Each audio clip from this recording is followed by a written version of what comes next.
ज्यानं हे विश्व निर्माण केलं त्या आदी पुरुषाला, ह्या आत्म्यांच्या परमात्म्याला पहिलं नमन.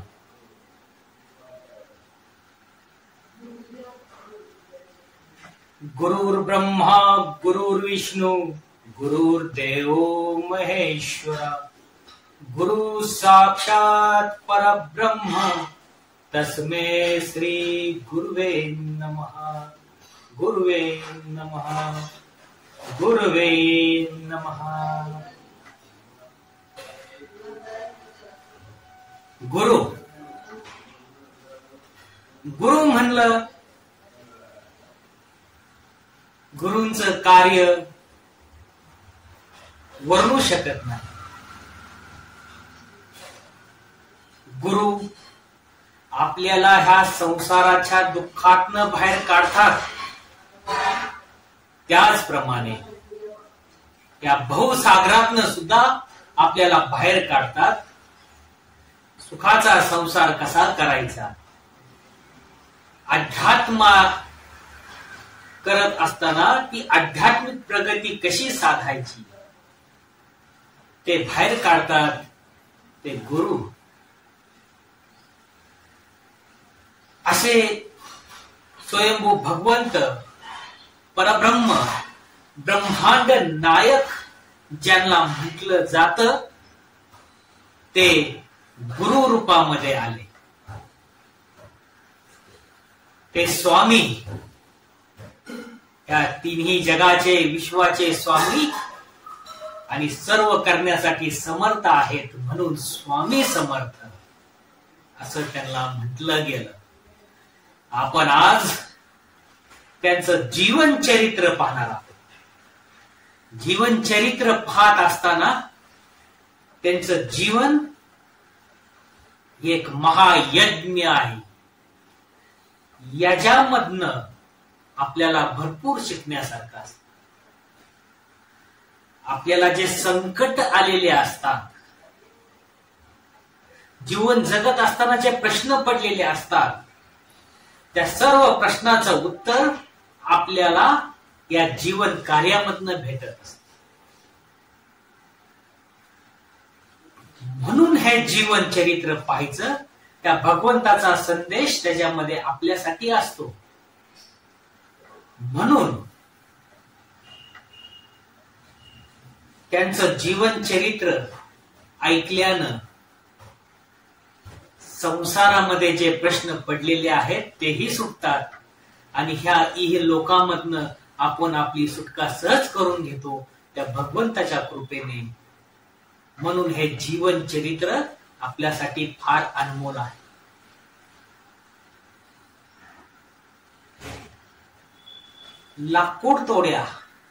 लाकड तोडत असताना त्याच्या हातातनं जी कुऱ्हाड पडली ती सरळ वारुळावरती पडलेली आहे.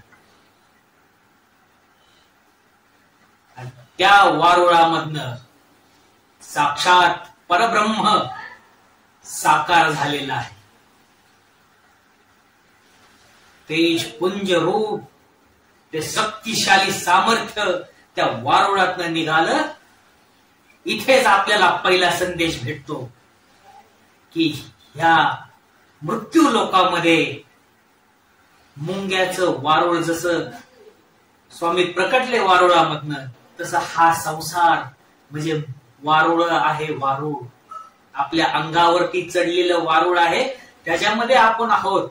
हे वारुळ आहे, ते वारुळ तोडून मुक्त व्हायचंय. हा स्वामी संदेश आहे. आणि जर पाहिलं तर स्वामी ध्यानस्थ बसलेले आहेत. ध्यानमूर्ती आहे, ध्यान लावलेलं आहे त्यांनी. योग सामर्थ्य योगासाठी बसलेले आहेत स्वामी. स्वामी तसे योग साधनेतनं प्रकट होतात. तर आपण ही थोडस ध्यान धारणा योग साधना केली पाहिजे. प्रकटच तशा पद्धतीने जर स्वामी झाले असतील तर आपल्याला हे समजून जातं की आपण हे थोडस डोळे झाकून शांत ध्यान केलं पाहिजे. प्रथम संदेशच तो आहे. तर ह्या भवसागरातनं मुक्त होऊन आपण वरती जा. स्वामी तिथनं प्रकट झाले. त्या वारुळातनं स्वामी प्रकट झाल्यानंतर ज्यांची कुऱ्हाड लागली होती त्यांना आशीर्वाद देऊन, ज्यांनी त्या वारुळातनं प्रकट केलं स्वामींना, त्यांना आशीर्वाद देऊन स्वामी निघाले. हैदराबाद न जे स्वामी निघाले, बंगाल, कलकत्ता,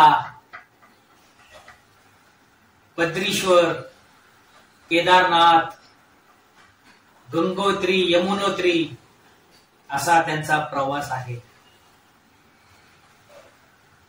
भरपूर मंदिरे आहेत. मंदिरात जाऊन दर्शन घेऊन तिथली भूमी पावन करून श्री स्वामी हिमालय गमन करून काशीनाथ, केदारनाथ, बद्रीनाथ अशा अनंत ठिकाणी स्वामी फिरत लीला करत स्वामी मुंबईमध्ये आलेले आहेत. स्वामींचं वास्तव्य मुंबई मधलं 25 वर्षाचा कालखंड आहे. 25 वर्षाच्या कालखंडामध्ये काय लीला केली असतील, किती चमत्कार केले असतील, हे लिखित नसल्यामुळे, हे कुणी सांगितले नसल्यामुळे आपल्याला अजून माहित नाही. असंख्य चमत्कार स्वामींनी मुंबईत केले. अक्कलकोट मध्ये 22 वर्षाचं कालखंड आहे स्वामींचं. 22 वर्षाच्या कालखंडामध्ये अक्कलकोट ते स्वर्गलोक झालं, ते वैकुंठ लोक झालं, शिवलोक झालं. त्याही पेक्षा जास्त कालखंड मुंबईचा आहे. जर पुढे अजून 22 वर्षाच्या कालखंडामध्ये स्वामी मुंबईमध्ये राहिले असते तर ही मुंबापुरी स्वामी समर्थांच्या नावानं प्रसिद्ध झाली असते. पण त्या परमात्म्याच्या मनामध्ये वेगळंच असतं, आपल्या बुद्धीच्या पलीकडे असतं. 25 वर्षाच्या कालखंडानंतर स्वामी तेथून निघाले. पुण्यामार्गे ते पंढरपूरला आले. पंढरपूरवरून मंगळवेढा 2, 3, 4 वर्ष असं राहत मोहोळला आले. मोहोळला 2, 3, 4 वर्षाचं त्यांचं वास्तव्य. तिथनं सोलापूरमध्ये सिद्धेश्वराच्या मंदिरात 4-5 वर्षाचं वास्तव्य स्वामींचं आहे. आणि अक्कलकोटमध्ये चिंचोपंत टोळ म्हणून होते, ते स्वामींचे भक्त, भक्तिभाव जागृत झालेला एक भक्त. त्यांची इच्छा होती स्वामींनी अक्कलकोटमध्ये यायचं. स्वामींनी अक्कलकोट मध्ये येण्यासाठी त्यांनी भरपूर प्रयत्न केले. पण स्वामी नेहमी म्हणत असत की अक्कलकोट मध्ये उन्हाळा जास्त आहे, उन्हाळा संपल्यानंतर येईल. एक दिवस स्वामी त्यांच्या संग जाण्यासाठी तयार झाले. चिंचोपंत टोळांबरोबर स्वामी अक्कलकोटला जाणार. तेवढ्या त्या चिंचोपंत टोळला कलेक्टर, त्यावेळेस इंग्रजांचं शासन होतं, त्यांचं बोलवणं आलं. स्वामींना अर्धवट रस्त्यामध्ये सोडून ते निघून गेले आणि एक सेवेकरी त्यांच्या जवळ ठेवला. स्वामींजवळ सेवेकरी ठेवला. स्वामी इकडून तिकडं तिकडून इकडं फिरत राहिले. एका ठिकाणी शांत बसले असताना काय त्या परमात्म्याच्या मनामध्ये आलं, स्वतःशी बोलू लागले, हम किसी के ताबेदार नहीं, हमें कोई कैद नहीं कर सकता. इकडं तिकडं पाहिलं स्वामींनी, क्षणार्धात गुप्त झाले स्वामी. 7 फुटाचा देह, तेजस्वी काया, साक्षात भगवंत आलेला. साक्षात गुप्त झाले. 1856 खंडोबाच्या मंदिरात अक्कलकोट येथे स्वामी प्रकट झाले. पहिलं ते ठिकाण आहे खंडोबाचं मंदिर. तो शिव मल्हार खंडोबा, त्याच्या मंदिरामध्ये बसलेले स्वामी समर्थ प्रकट. स्वतःशीच बोलणं, मोठमोठ्याने हसणं, स्वतःशीच खेळ खेळणं, असे स्वामी करत असत. मोठमोठ्याने हसत असत, स्वतःशीच खेळ खेळत असत. काही वेळ तिथं बसल्यानंतर ते आतमध्ये गाभाऱ्यात गेले. खंडोबाच्या मूर्तीच्या चेहऱ्यावरती जे मुखवटे होते ते मुखवटे त्यांनी घेतले आणि त्या मुखवट्या संग खेळ खेळू लागले. त्या परमात्म्याने सुद्धा खेळच मांडलेला आहे हा साऱ्या विश्वाचा. वेद साक्षी आहेत, वेदही म्हणतात त्या परमात्म्याचा खेळ आहे. काय त्याच्या मनामध्ये आला हा पूर्ण खेळ मांडून टाकला आत्म्यांचा. खेळ काय? ह्या आत्म्यानं त्या परमात्म्यापर्यंत येण्याचा खेळ. ज्या पद्धतीने आपण सापशिडी खेळतो, 0 पासून 100 पर्यंत जाण्याचा. 0 म्हणजे मृत्यू लोक आहे, येथून परमात्म्यापर्यंत जाण्याचा खेळ आहे. खेळ खेळत राहतो आपण, सोंगाड्या टाकत राहतो, नंबर पडतो. हे कर्माचे सोंगटे आहेत आपण जे टाकतो त्या. आणि तिथपर्यंत जाण्याचा खेळ सोपा नाही. अनंत अनंत नेती नेती आयुष्य आपले गेले, पण त्या परमात्म्यापर्यंत पोहोचू शकलो नाही. मग परमात्मा स्वयंभू अवतार घेतो अंश रूपामध्ये, किंवा जे आत्मे त्यांच्यापर्यंत पोहोचलेले आहेत त्या आत्म्यांना परत मृत्यू लोकांमध्ये पाठवतो आपल्याला सांगण्यासाठी. त्यांचं एक आयुष्य निघून जातं हे आपल्याला सांगण्यासाठी की बाळांनो हे सोडा, सुख इथं नाही, खरं खरं सुख तिथं आहे त्या परमात्म्याजवळ आलिशान. तिथं जाण्यासाठी इथनं सुटा, आणि सुटण्यासाठी काय करायचं ते हा भगवंत सांगत असतो. हा परमात्म्यांचा खेळ आहे, खेळ मांडला. आणि स्वामींनी सुद्धा खंडोबाच्या मंदिरामध्ये त्यांचे मुखवटे घेऊन खेळ मांडला. तिथनं स्वामी निघाले की वेशीवरती येऊन बसलेले आहेत स्वामी. वेशीवरती त्या मुखवट्यासंग खेळत आहेत. जाता येता लोक पाहत आहेत, कोण आहे हा? तेजस्वी दिसतोय, लंगोट घातलेली आहे, देह हा तेजस्वी आहे, रुद्राक्षाच्या माळा आहेत. स्वतःशीच बोलतोय, विचित्र चाळे करतोय, विचित्र खेळ खेळतोय. हे लोकांना बुद्धी विचित्र करून टाकत होतं, विचार करायला भाग पाडत होतं. कोण आहे? काही लोक त्यांना पाहत होते. एक जणाच्या मनामध्ये आले, हा वेडा दिसतो, याची गंमत करू. तो वेडाच आहे, तो वेडा कुंभार, पण हे मडक तो घडवतो, ध्यानात ठेवा. आणि मग तो चिलीम घेऊन आलाय स्वामींजवळ, चिलीम. आणि स्वामींना विचारतोय, चिलीम पेणार का? हे विश्व ज्यानं निर्माण केलं त्याला विचारतो की हा पेन का? कारण हे शरीर मनुष्याचं धारण करून आलेला असतो भगवंत, त्यामुळे आपल्याला समजू शकत नाही. स्वामी म्हणले, क्यों नाही, पिऊंगा पिऊंगा, जरूर पिऊंगा. स्वामींनी चिलीम घेतलेली आहे. मनामधनं त्याला हसू येत आहे, येडा आहे, याला एवढं पण कळत नाही की चिलीम मोकळी आहे आणि याच्यामधनं कसं काय हा पिणार. स्वामींनी त्याच्याकडे बघितलं, मोठमोठ्याने हसायला लागले. स्वामींनी चिलीम घेतली, तोंडाला लावली, त्याला आतमधनं हसू येत होत. ज्यानं ह्या विश्वाचा अग्नी लावला, ज्यानं अग्नी निर्माण केला, हे सर्व निर्माण केलं, त्याच्यासाठी अग्नी निर्माण करणं काही नाही. क्षणार्धात त्या चिलीम मधनं धूर स्वामींनी काढला आणि स्वामी मोठमोठ्याने हसू लागले. त्यावेळेस त्या व्यक्तीला अल्लाची आठवण झाली.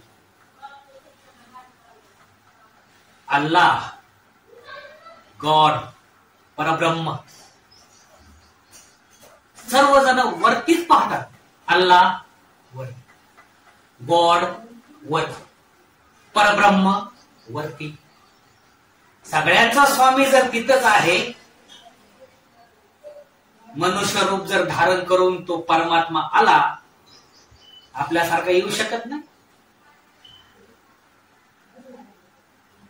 येऊ शकत नाही. हे चराचर, हे सारे विश्व, प्रत्येक जीव जंतू कुणी बनवले? अल्लाहनेच बनवले, गॉडनेच बनवले ना. नावं वेगळी असली म्हणून काय झालं? तो आपण भाग पुढे घेणार आहोत.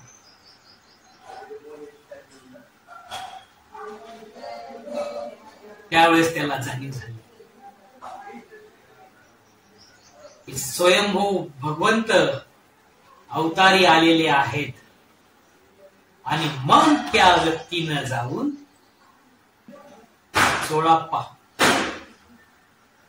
चोळाप्पा इथे सगळे जे साधू संत लोक येतील त्यांची सेवा करत होता.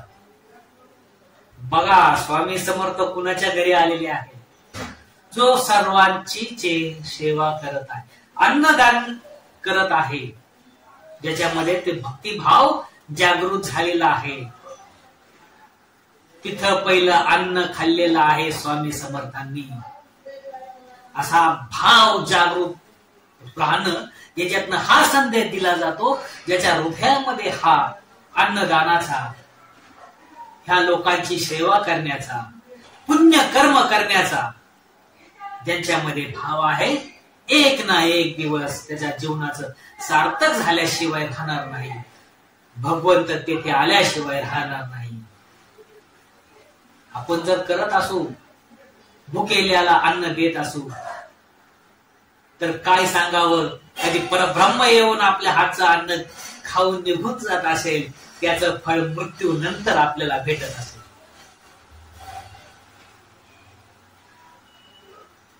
3 दिवस उपाशी होते स्वामी, 3 दिवस. चोळप्पा महाराज तो घेऊन आलेला आहे. 3 दिवस स्वामी उपाशी, आणि चोळप्पा स्वामीकडे पाहत आहे.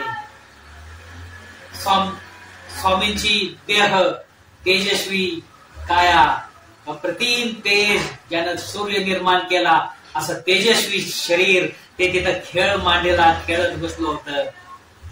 ते सांगत होत, हा खेळ मांडला आहे, आता अक्कलकोट मध्ये खेळ मांडतोय, साऱ्या विश्वाचा खेळ इथे मांडणार आहे, इथनं संदेश ह्या विश्वाला देणार आहे. आपण आज चोळप्पा आणि स्वामी समर्थांची भेट पाहिली. पुढील चरित्र आपण पुढे पाहणार आहोत. प्रत्येक चरित्रामधनं, त्यांच्या जीवन कार्यामधनं, त्यांच्या संदेशामधनं भगवंतांनी आपल्याला हा मुक्तीचा संदेश दिलेला आहे, ते आपण पाहणार आहोत. विश्वनिर्माता, ब्रह्मांड नायक स्वामी समर्थ यांच्या चरणी कोटी कोटी नमन. ज्यानं हे विश्व निर्माण केलं, त्या आदी पुरुषाला, ज्याने हा खेळ मांडला, त्या विश्व परमात्म्याला, आत्म्याच्या स्वामीला नमन. गुरुर् ब्रह्मा गुरुर्विष्णू गुरुर्देवो महेश्वरा, गुरु साक्षात परब्रह्म, तस्मै श्री गुरुवे नमः.